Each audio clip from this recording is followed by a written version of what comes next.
You're listening to Conversations on Careers and Professional Life.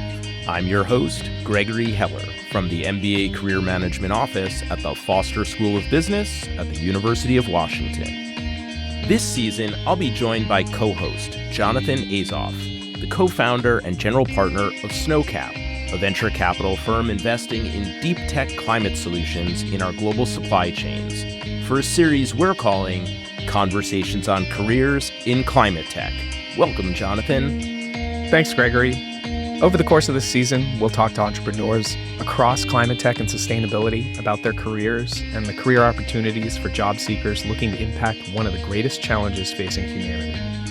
We'll break each conversation into 2 episodes, the first focusing on our guest's business, how it came to be, who their customers are, and what kind of impact they hope to have. And the second will focus on the advice our guest has for job seekers looking to make a pivot into this space. This season is made possible with funding from Snowcap. You can learn more about their fund and portfolio of investments at snocap.vc. On this episode, we speak with Scott Case, the co-founder and CEO of Recurrent, a Seattle-based startup that's addressing a key challenge in the used electric vehicle market. Recurrent provides independent evaluations of EV battery health, which is becoming increasingly important as more electric vehicles enter the used car market. It's almost like Carfax, but with a deep understanding of battery chemistries and health. I actually used the product when I bought my EV last year, and that's not the only connection I have to Scott. I worked with him about a dozen years ago at his first startup, Energy Savvy, a SaaS company that helped energy utilities promote home energy efficiency upgrades. In part 1 of our conversation, we'll explore Scott's entrepreneurial journey, the lessons he's learned along the way, and how he's applying those insights to building Recurrent. We hope you enjoy this conversation on careers in climate tech with Scott Case. Scott, welcome to Conversations on Careers and Professional Life. Thank you, and good to see you again. Has it really been 10 years? It has been 10 years since we have seen each other in person, nuts. I think, though we have traded some messages along the way. Yeah, it is just nuts that means I've now been in sustainability and climate tech for 15 years, which is just blowing my mind. Well, I would love for you to start by giving us the quick pitch, a little bit more than what I said in that introduction, about what Recurrent is. Yeah, so quick pitch is we recognized that when people went to buy used electric cars, they were asking fundamentally different questions than what they ever did for used combustion engine cars. And I think that came from the fact that everybody's owned an iPhone and sort of thinks about, well, the battery wears down on that iPhone, over the years, and it means I can't talk all day. And so we realized that they were walking into the used EV purchasing process thinking, this is a giant iPhone with wheels on it, and I want to know, how much is left. They ask it in different ways. How much range can I get on this car? What's the battery state of health? What does it cost to replace the battery if I need to? But when you kind of dig at that a few levels down, you get the same kind of answer, and that's they just want to. Is this a good or bad battery? And if it's, and what am I going to get out of it? And you can kind of get to another level of it as can I drive to the places I want to go? And can I also do that in the winter? And will I be able to do that in the winter 3 years from now? And so we built this product to answer those questions. And the reason we did it was to facilitate the transition from combustion engine cars to electrification, realizing that the auto industry needs a highly functioning used market to actually work and for that transition to happen. And so this was our way of doing that acceleration. So you're really ahead of the curve here, because when Recurrent first came on the scene, was that about two or 3 years ago, if I'm not mistaken? Yeah, we started in June 2020, yeah. There weren't really that many used EVs on the market. There were very few EV models in the United States. So how did you see into that future? I think that the neat thing about the used vehicle market is it's very easy to come up with the market sizing of what it's going to be. You take the new EV sales and you time delay it by 4 years, basically. And so 2019, 2020 were huge step function years for the new EV sales. It was the Model 3 came out in 2018 really, and the Model Y came out in 2020. And so there were these big, huge steps. And we knew at that point, those cars are going to show up used 3 or 4 years from now. So it was easy to see how it was going to scale. And it just was apparent that the questions that the earliest adopters were asking were going to be the same ones and more that the more mainstream used cars buyers were going to ask. When you look at those forecasts, do you mostly look at Tesla, it seems, or are you looking broadly at the EV market? Like I know globally in China, there's a much larger player, right? How do you think about the market? So when I look at the used EV market, first of all, I look pretty much, we're focused on the US market, right? So big hand wave rule of thumb is, eventually we'll probably go into UK and the EU, and you can just pretty much multiply it by 2, more or less. I don't think it's a reasonable assumption for me to make at any point that I'm going to go and do business in China. I think that's like just a bridge too far, basically, from an intellectual property perspective and rules that are set up around that. But within the U.S. market, we look at, Tesla's the biggest in the battery electric space. But for us, battery electric and plug-in hybrids are both addressable to us. In theory, mild hybrids are addressable as well, so like the Toyota Prius, the non-plug-in ones, but I think for the foreseeable future, it's fully battery electric and plug-in hybrids. Has to have a plug on it. And there's actually a lot of different brands that are out there that that we can model, and Tesla's a big one, but it's frankly, the more different makes and models and battery configurations and battery chemistries and, cathode and anode materials that are getting innovated on every year, like the bigger the problem is, for an individual used car shopper to know, like, how's this battery? Like what should it be and what is it now and what's good and what's bad? And so, like, the more complex that is, the better it is for us to solve. It is interesting. You almost have, on top of being a tool, like not to stereotype your brand, but like a Carfax kind of, like, for a modern age. You're also semi-educating people, right? Because at least in my life, I didn't necessarily have to learn how a gas tank works. Or like, it's either full or empty, basically, was the math, where the math ended. Now we're entering into a world where, like, battery chemistries matter. And maybe that never really makes it down to the consumer level. Maybe it's a brand name like Kleenex, or Duracell, to use something more accurate in the battery industry. But those things will matter, right? And I noticed, speaking of IP, I noticed you hire battery scientists, right? It would be theoretically easy enough to just go get the spec sheet off of any EV and use the manufacturer's suggested, cycle rate and things like that. But it seems like you're going a level deeper than that. You're gaining insights at the chemistry level. Am I reading too far into it, or is that a fair assessment? No, that's accurate. But I actually want to start with the first part of what you said first. Is you actually did need to learn about how to take care of a combustion engine car. You learned it from your parents or your grandparents. Like, how often I got to get the oil changed. That's what I need to do. I need to rotate the tires every once in a while. Like, and you're right in that people that are just getting into EVs, they couldn't learn about how to take care of a battery from their parents, as they were growing up. And so I think that is an important function that we're providing. And actually, it turns out that we're not just serving the used EV shopper, but also the EV owner. That was actually the first product we launched, was a battery monitoring service for an EV owner. And so we now have almost 20,000 drivers they use our service to understand how their battery is, because they don't know either what's right. Yeah. Oh, my range goes down in the winter. Is that a problem? Is it going to come back in the spring, or is this like a sign of a defective battery that I need to worry about? Nobody knows that first winter, that's going to happen. So I think we do help play that educational role. But to get to your other point about, like, how deep we go into the battery chemistries, there's a bunch of information that we can look up about a battery pack configuration of a car when it's new.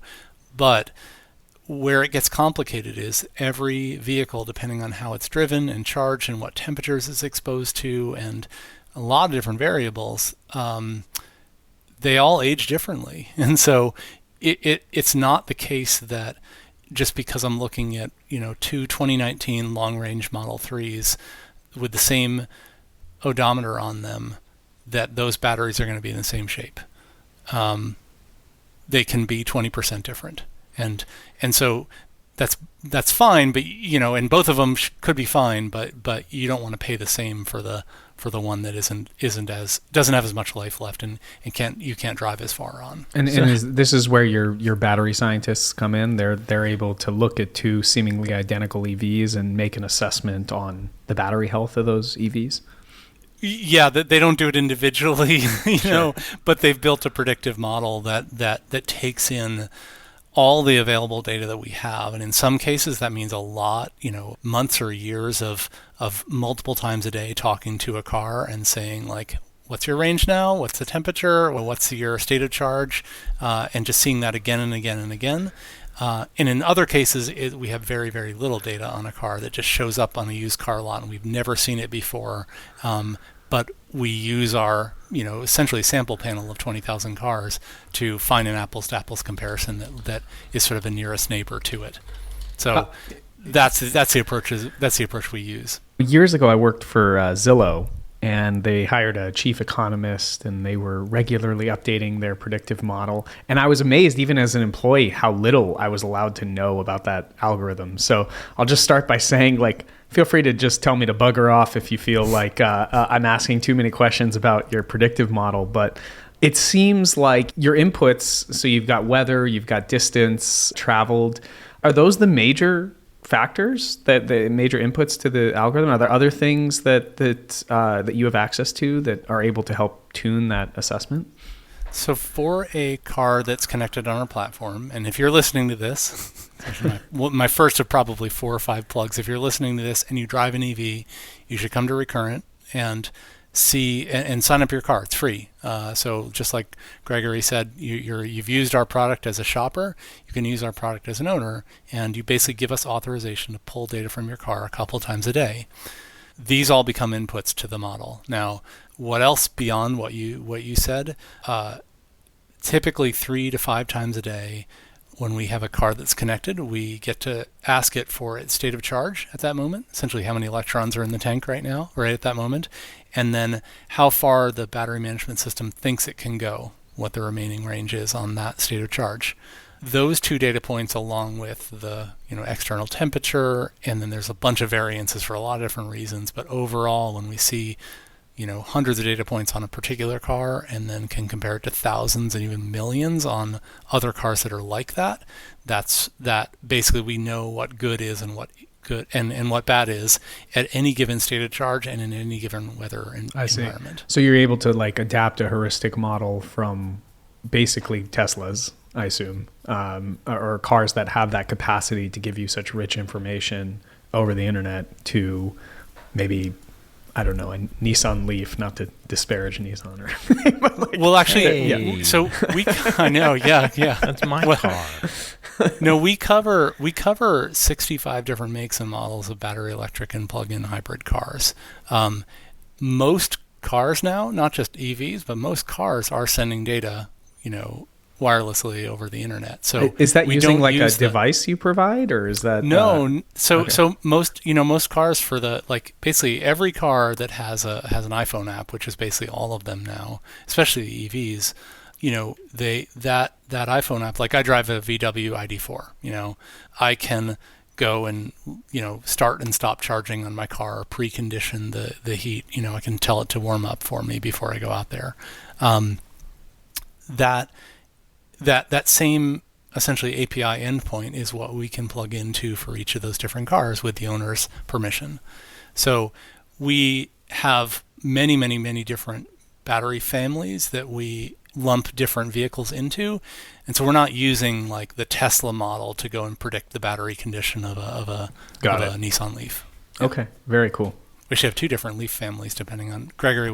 How old is your car? 2023 SV Plus, purchased. You bought that used? Used. Yeah. Interesting. Yeah. It was returned. Okay. The person's financial situation. I don't need a predictive model to tell you that battery was in fine shape. Yeah. Yeah. No, I got it with less than 5,000 miles on it. Yeah. So, but I did notice when I logged into Recurrent that there's an issue with Nissan, I guess, not providing access to you now. Yeah, so there are so while we cover a lot of different makes and models, it is really still the Wild West in terms of what how stable each different manufacturer's endpoint is. So we actually have no problem connecting to Nissan Arias today.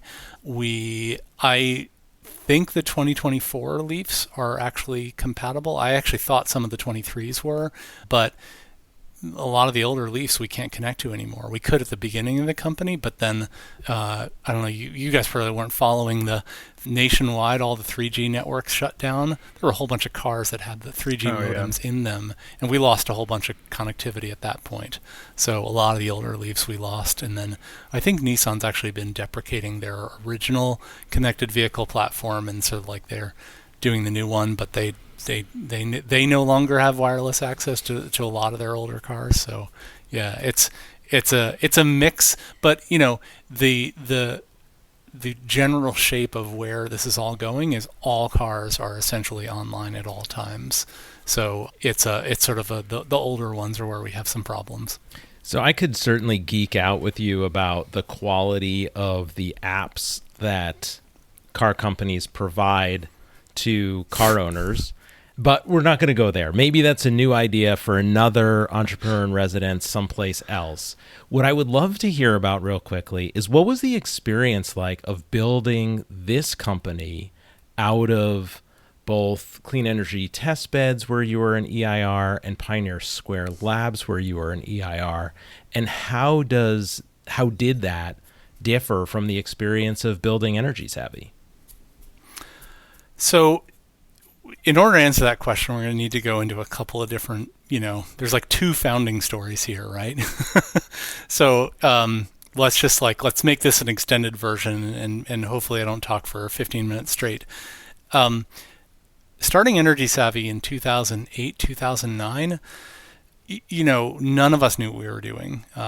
We were all first-time founders, and we had a vague idea of what the business was going to be, and then within 6 months we had entirely pivoted it. So it was, it was like, I don't know the analogy, but it's the fly-by-night, like, well, let's try this, and then we would try that, and something would go wrong, or maybe something would go right, and we'd figure it out from there. I mean, there's always lucky breaks, but like, we really didn't know what we were doing. So now it worked out pretty well. 10 years later, it was 2019 was when we were acquired. We'd raised a bunch of money, and we found a great home. We were bought. We didn't sell. We were bought. And that's sort of at least the minimum threshold for a successful exit. In the late days of Energy Savvy, I got a chance to talk with some of the utility executives that were working on the problem of how they were going to bring more renewable energy onto the grid. And so it was clear that they were going to need a lot of battery storage at the grid level. And so I kind of just got thinking about that, and then thinking about the concept of using decommissioned EV batteries for that, which is like kind of, at least on a lab basis, people were thinking a lot about. And so that was actually the original business that I went to go in diligence. I was like, let me take old Nissan Leaf batteries and stick them in storage containers in the middle of the desert next to a solar farm. And like I went down that road, at the Clean Energy Test Beds at UW. They brought me on as an EIR. Basically the idea that I was supposed to be like the guy with a briefcase that would go meet with a professor or meet with a grad student who had built something interesting in the lab, and then wanted to think about how to turn it into a business. And I actually feel like I was reasonably helpful in that capacity, but mostly I was like working on my own ideas and sort of like testing them against, material science PhDs and chemical engineers and that sort of thing. So this is really neat setup they had there. Within a couple of months, though, I think I decided that decommissioned battery thing was too early. There just weren't enough batteries out there. I didn't need chemical engineering PhDs to tell me there just weren't enough decommissioned batteries out there to make a difference. But it was in the process of looking at that I sort of like figured out this like, oh, actually, all these used EVs are inventory in progress to becoming decommissioned. Okay, so that's kind of like the founding story there. Now, being a second-time entrepreneur, like I had a much clearer idea. I'd seen the entire narrative arc, once, and had the network in place. And so, we started the actual work on this company in March 2020, like the week that the COVID shutdowns came through. So technically, I was an entrepreneur in residence at PSL. For one meeting, and then after that, I was no longer ever in residence. But gosh, like the second-time entrepreneur thing, I have, I think, 3 investors from Energy Savvy that are investors in Recurrent. I think we have hired 4 people from Energy Savvy that are now working at Recurrent. A bunch of the industry folks on the electric utility side or energy efficiency companies in other ways have helped accelerate our business. Just the fact that Pioneer Square Labs was willing to just take me in and just say, okay, like, we'll invest money in you, we'll pay you a small salary while you figure out if this is really going to go or not. And then once we've all figured out it was going to go, like, here's your first $200,000, like as a convertible note with no terms, no warrants, no discounts. Like all of that stuff, like you don't get as a first-time entrepreneur.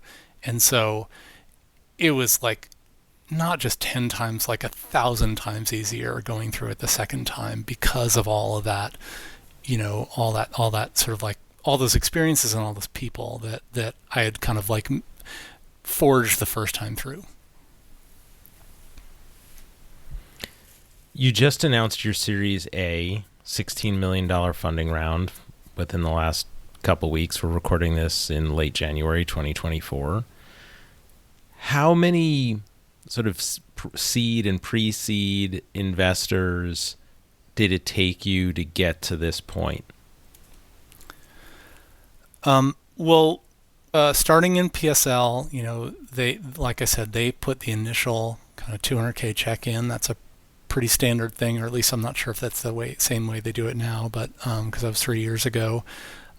That basically was the first convertible note that just gave us the ability to incorporate and, pay ourselves, something dumb, basically, and hire an employee or two.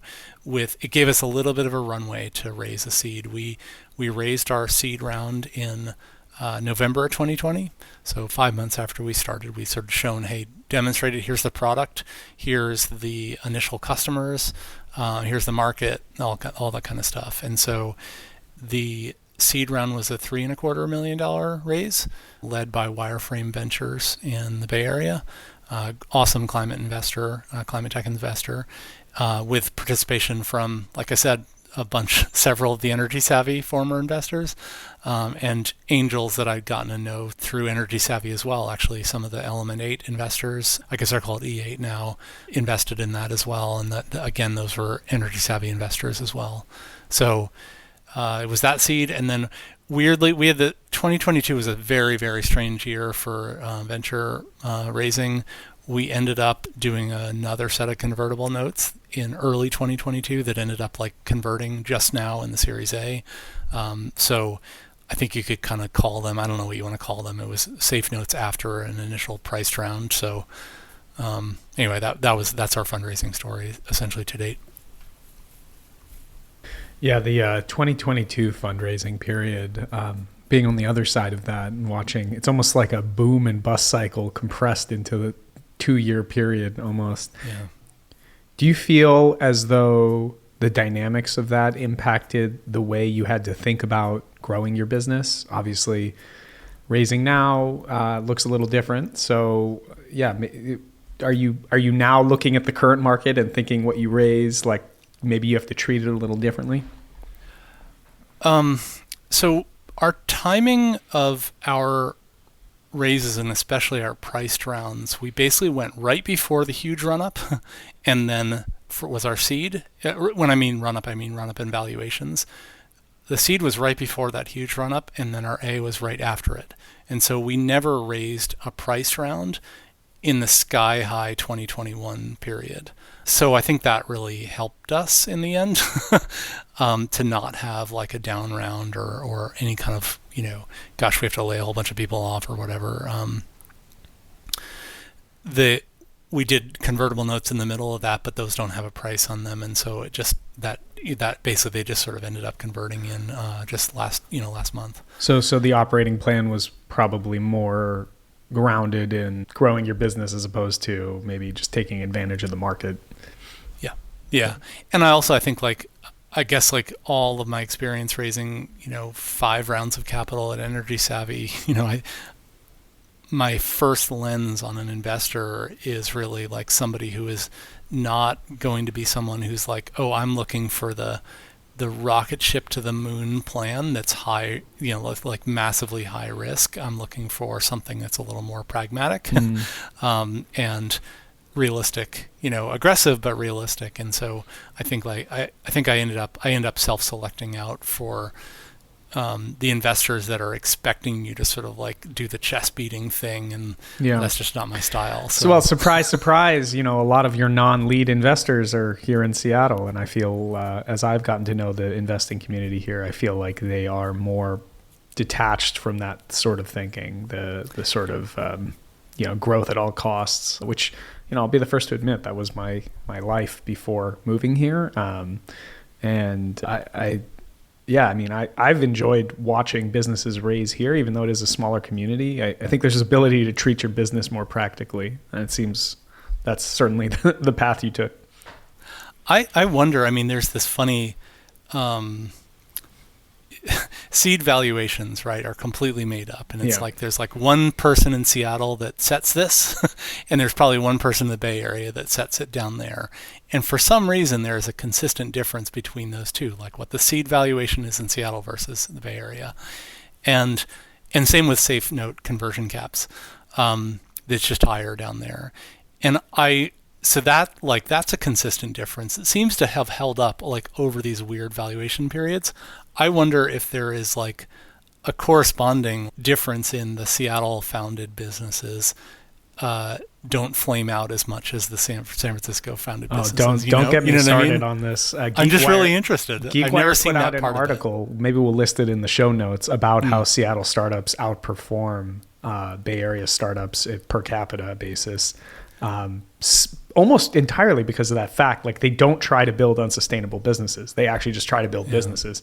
Once again, I say this with all the love in the world from my alma mater, but it is certainly the case. The way people think about growing businesses here is very different. So let's talk about the way you think about growing. Recurrent. I want to dunk on San Francisco a little bit more. But okay, fine. Go ahead, Gregory. We'll bring it back in. Yeah. Well, I'd love to hear about the way you're thinking about growing Recurrent. Not just in terms of internal as a company, but how do you continue to grow as a platform and service that people use? What is your process for reaching someone like me? I knew about it because I knew about you, and I read GeekWire, but how do you reach someone in Florida who's thinking about buying an EV? So there's a couple of things I want to unpack here. First is just for us, growth in the used EV market is so rapid from year to year because of what I said at the beginning, early on. Like, the Model 3s are coming back in droves now. Hertz just like last month announced they were going to dump 20,000 used EVs back into the market, and those cars are not 4 years old. They're like a year old, maybe a year and a half old, with some of them with 90,000 miles on them. So there's that's just a characteristic of some of those, right? And like, we didn't even see that happening like in our forecast, right? So there's just this market growth that we just kind of have to wait for a little bit. Like, I got amazing, and yet, I don't know, it was like amazing and yet sort of like obvious advice from one of the partners at PSL when we were talking about the concern we had was like, oh, are we too early? Is there not enough volume there to start this company in 2020? Should we wait a couple of years? And I kept on looking for a magic answer to how to answer that question, or like, are we too early? And it was Jeff Interest. Jeff Interest was the person that said this to me. He's like, well, the right time to enter a market is you want to be out ahead of everybody, out ahead of it, but not so far ahead of it that you run out of money. And I was like, wait, that's it? that's the entire secret for timing a market entry like this? And he was like, yeah, that's what we got. That's the venture industry's wisdom. So I think that for us, like, we needed to be out because, like, ultimately we have to build a consumer brand around, like, that person in Florida needs to think of us in the way that they kind of associate, like, with Kelley Blue Book or Carfax or Carvana or whatever, like these big names that have dumped, hundreds of millions of dollars into consumer marketing. And there has to be enough of those people in Florida, for us to, like, actually build an interesting business. Do you see a Kelley Blue Book as a customer, like a B2B type customer for you?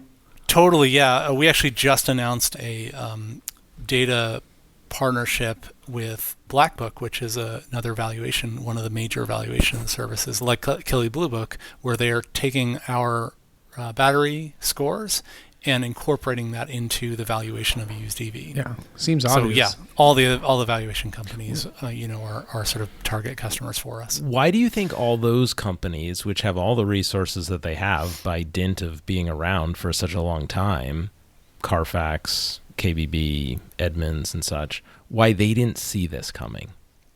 Is that just sort of the buggy whip manufacturers didn't see that the automobile was going to drive them out of business? Is it that kind of a thing?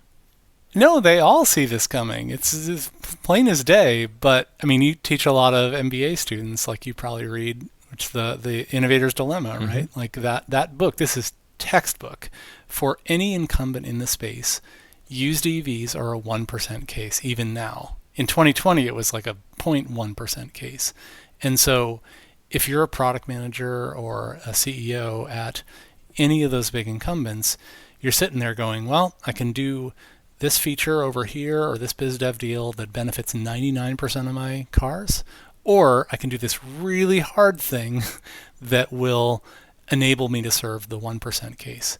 And there's nobody who's making the choice to do the latter. But 1% becomes 3%, becomes 5%, becomes 10%. And so by us being in that place and this being our sun, moon, and stars, it just becomes way easier for any of those companies to just say, hey, we're working with Recurrent, as opposed to trying building everything we've done over the last 3, 4, 5, 6 years themselves. So you see yourself as like a bolt-on to all of those companies for the foreseeable future? Yeah, I'd probably use instead of bolt-on, I'd probably Plug use in. like, I think we see ourselves as in the future like the common currency for how used EVs are understood. We've seen that odometer doesn't make a difference. That 2022 Model 3 that's come with 90,000 miles on it, that's coming out of Hertz, if that was a combustion engine car, you wouldn't go near it with a 10-foot pole. But that battery is 18 months old. Like, yeah, it was probably fast charged a lot, but the battery isn't a decrepit thing. It's only 18 months old. Calendar age actually plays into this. So I think that the odometer isn't the main kind of like factor for how the batteries wear and tear.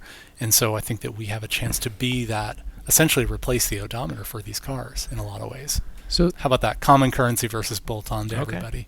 Speaking of common currency, there's I don't even know what you would call them. They're the like JD Power and Associates, the groups that rate things, but they're forward-looking to some degree. It's like they got early access to a car and then gave it a rating, and then now that company can go out and market that rating. Obviously, you have some concept of ratings. Do you think you might get closer to EV manufacturers and actually help them, market their choice in battery as like your preferred choice as a ratings agency? Like, we're using the Recurrent preferred battery for our EV type or something like that. I think that's really interesting. I think right now, EV makers and battery makers, because they're sometimes separate, the axes that they compete on are range, basically. How far can your car go? Yeah. According to EPA, which is like wrong, but at least there's a number that everybody thinks about when the car's new. Charging speed, that's sort of another one, and cost.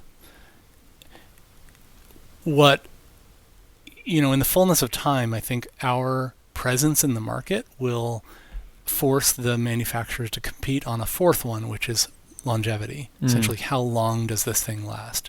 And that's information that nobody has today.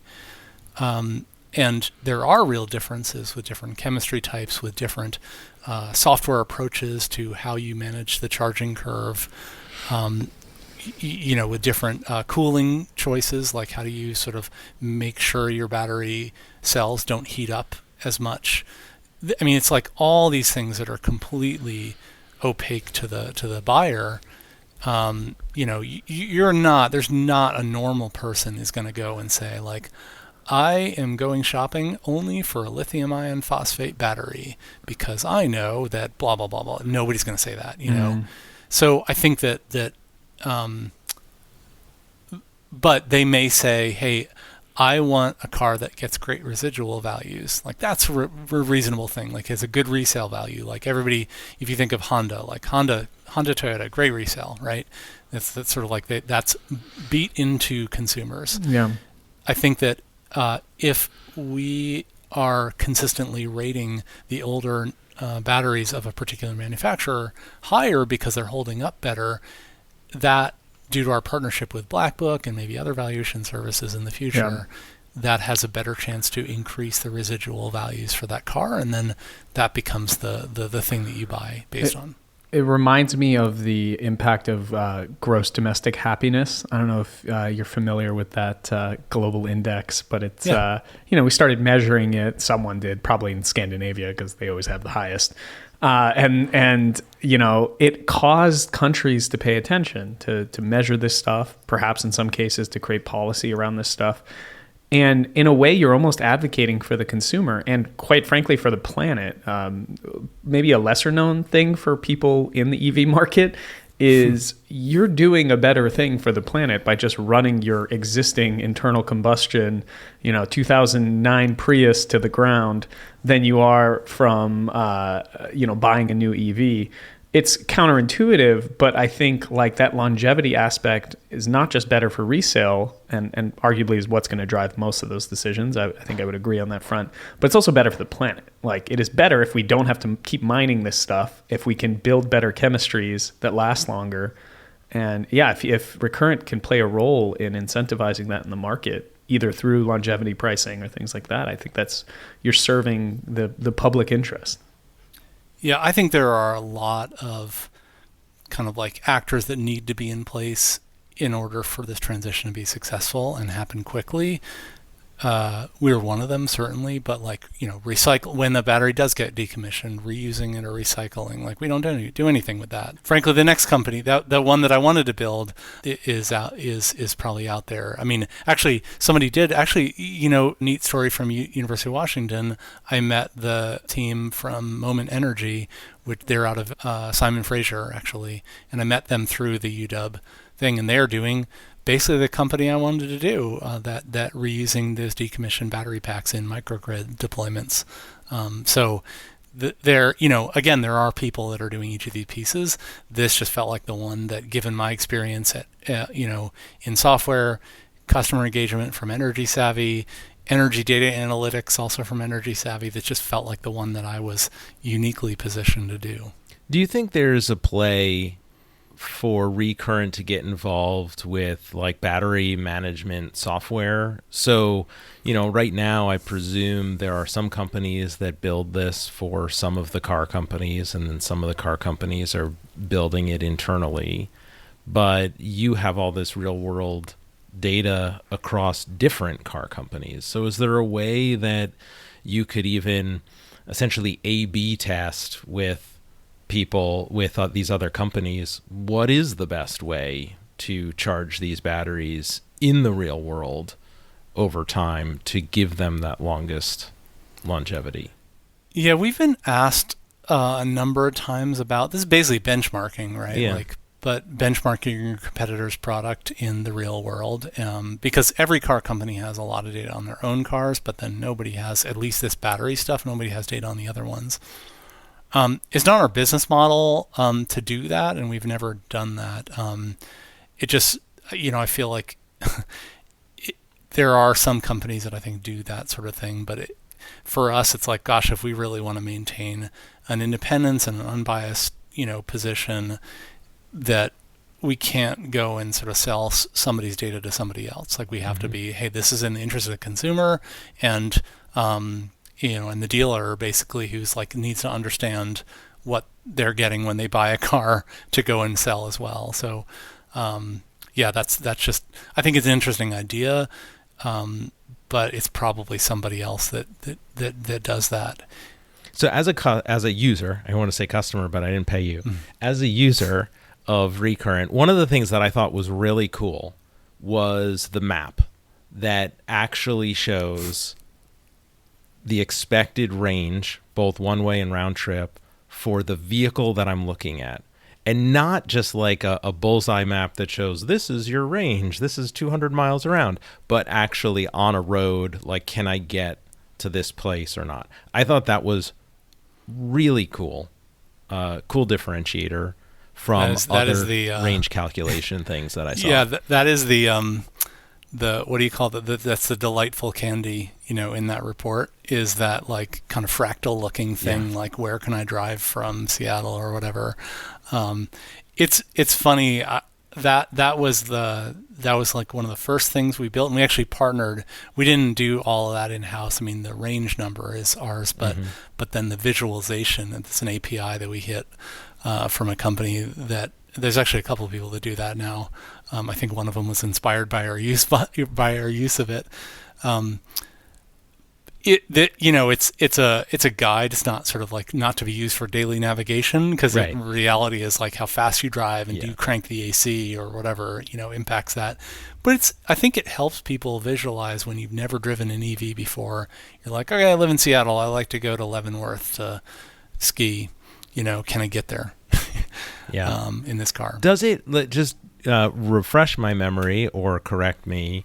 Does it take into account elevation gain on that? Like, oh, you're going to be climbing up over the Cascades for half of it, and then you're going to be coming down the other side, so you'll probably get some regen braking, or is it just looking at distance? We don't do that right now. It's actually technically drive time. We convert. We presume that you're going to be driving, I think it's 60 miles an hour on average for those longer trips, right? And then we convert drive time into that. I think there are more sophisticated ways we can do that, but we made a choice. I think like you can't do everything as a startup, and in our case, we said our goal is not to be the day-to-day navigational sort of like system. Our goal is to be the long-term ownership level. Like when you buy, as you own it for a long period of time, and then when you sell, those are the times that we're going to kind of like interact with you, versus like, my route planning software, which people do like way more sophisticated versions of that than we do. All you have to do is drop into like a Reddit subreddit for Nissan Leaf to see how obsessive people get about their route planning. Yeah. So Jonathan and I think have a question that overlaps here. You talked about also at the point at which you decide to sell. If I have loaded my car in, and you've been watching my car for the 3 years that I've been driving it, getting my battery health data for, every, couple hours, is the report that I generate that I might say like, hey, look at my report from Recurrent, is that generated directly off of my data that I've given you, or is it generated off of your model for the car based upon the odometer reading and months, etc.? Yeah, if your car has been connected for any period of time, it might be the entire time, that you've owned it, or it might only be the last like couple of days before you sell it. We're using your car's specific data and then comparing it to all the other ones that we've ever seen in the model. Does the seller get the choice on which one to use? Yeah, if you connected your car, you can choose. We only ever disclose your car's data if you explicitly authorize us to do that. Got it. So yeah. if I was OAuthing Recurrent into Kelley Blue Book to get a more accurate sale price, or maybe I was listing my car on a third party that, that will manage the car sale for me. I know there's a few, I just can't think of their names. Theoretically, I could end up with a worse valuation if I provide more accurate information about my car's battery. At least that is one potential outcome. I'm not necessarily saying it's more honest to avoid. It's clearly not. But it is a market, and people are going to try to get the best price they can for their cars. How do you think about that dynamic with your business? So one of the things that we did early on was to, understand, like, for a used EV shopper, an in-market used EV shopper, how do they react to the presence of a battery report and the absence of it.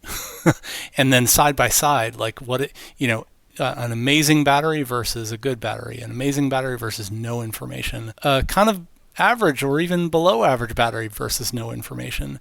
And one of the things that was really surprising that came out in that, and we were testing the battery condition versus lots of other things. So a couple of really interesting things came out of that. One is that people were preferred to buy a car that had high mileage and a known good battery versus the other way around, like low mileage and an okay battery. And in fact, they would, and it was like overwhelming. 90% of people said I'd take the higher mileage car with a better battery, and in fact, I'd pay a $2,000 to $3,000 premium for it. So that was like one really big, almost like existential proof point for us as a business. If that wasn't the case, like, what are we doing here? The second one, though, that kind of speaks to what you just asked about is, what about, like, if we say, hey, here's a battery that's it's not great, but we can tell you for sure what it is versus zero information. 2/3 of people still preferred the kind of below average battery over zero information, and would still pay a small premium for that. So I think ultimately, we have this like education and this like getting back. We've got to get to that person in Florida, who's buying, and make them aware of this. This is a possibility. But I think ultimately, if there is a used EV that doesn't have any battery information, it doesn't have a Recurrent report associated with it, like, people are going to assume the worst about it. And so you're almost always going to be better off kind of disclosing everything and and keeping it with you, because you're going to make money on it. So if you're looking for a city car EV runabout, not going 100+ mile round trips, find the car that has probably high mileage and the battery that's sort of less than optimal condition, and that's where you're going to get the best value. There's lots of different possibilities here. What I would just say is know what you're getting and know that it fits the driving that you're going to do. That's like the main thing there, and you can do that in a lot of different ways. Jonathan, what stood out to you most from our conversation with Scott? So I was really struck by how Scott's experience as a second-time founder has shaped his approach with Recurrent. Having gone through the process before with Energy Savvy, he seems to have a much clearer sense of direction and a better understanding of how to navigate the challenges of building a startup. Absolutely. It's clear that Scott has leveraged his network and the lessons learned from his previous venture to hit the ground running with Recurrent. Another thing that stood out to me was Scott's vision for Recurrent's potential impact on the EV market as a whole. By providing transparency and building confidence in the used EV space, they're not just helping individual buyers, they're actually helping to accelerate the overall adoption of electric vehicles. That's a great point, Jonathan. And as we heard, Scott even sees the potential for Recurrent's data to influence the development of battery technology itself. by essentially creating a market incentive for manufacturers to prioritize longevity and reliability. It's clear that Scott and his team at Recurrent are tackling a complex challenge. I'm excited to see how their work continues to shape the future of the used EV industry. If you enjoyed this conversation, please check out part 2 of our conversation with Scott Case, where we talk about his advice to job seekers and entrepreneurs. You'll find it in the podcast feed or at conversationsoncareers.com. Thank you for listening to Conversations on Careers and Professional Life. If you enjoyed this episode, please consider sharing it with a friend or classmate. Help others find the show by leaving a rating or review on Apple Podcasts or wherever you listen. Conversations on Careers and Professional Life is produced by me, Gregory Heller, with support from the Foster School of Business Office of MBA Career Management. Learn more about the show, find show notes, and past episodes, and get in touch with me at conversationsoncareers.com. This episode was made possible in part with funding from Snowcap, a venture capital firm investing in early-stage platforms that directly and indirectly solve the climate crisis. Learn more at snowcap.vc. That's SNOCAP.vc.